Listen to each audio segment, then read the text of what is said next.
તો મિત્રો અત્યારે અમે હવારમાં નીકળી જઈએ ગામમાં ચક્કર મારવા. ગમે થાય ગામમાં ચક્કર મારવી તો જરૂરી. બોલો ચક્કર મારતા મારતા ક્યારે અક્ષર મંદિરે પૂગી ગઈ ખબર જ ન પડી, પણ પેટ્રોલની ખબર પડી ગઈ કેમ કે ફટાફટી ઉડતું હતું એટલે. અને યાર તમે હાઈવે ઉપર ટ્રાફિક જોવો યાર, આના કરતા તો ઉડીને જવું સારું. બસ પછી આપણે ઉડીને આવતી રહે બીજી જગ્યાએ. ઓહો ભેગા ભેગા આવતો રહ્યો. એ તું કાકા વાહન ક્યાં મૂકી આવ્યો? હું આમાં ઓહો આને તો કઈ કીધું નથી થતું. એ તું આ કેનું લઈ આવ્યું? આપણે હોન્ડામાં ચક્કર મારતા હતા.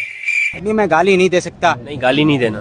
फैमिली फैमिली देखती। તારાથી તો એક કામ બરોબર નહોતું. मजा नहीं आ रहा।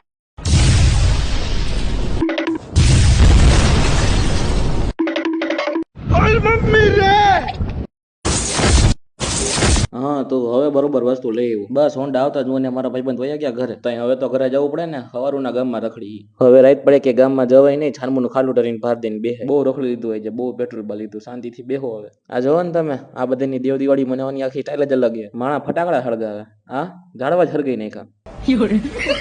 પછી રાત પડે લાગી ગઈ હતી ભૂખ એટલે બનાવી નાખી ભેળ. ભેળ ખાવીએ તો હાલો, બાકી મળ્યા કાલના વ્લોગમાં.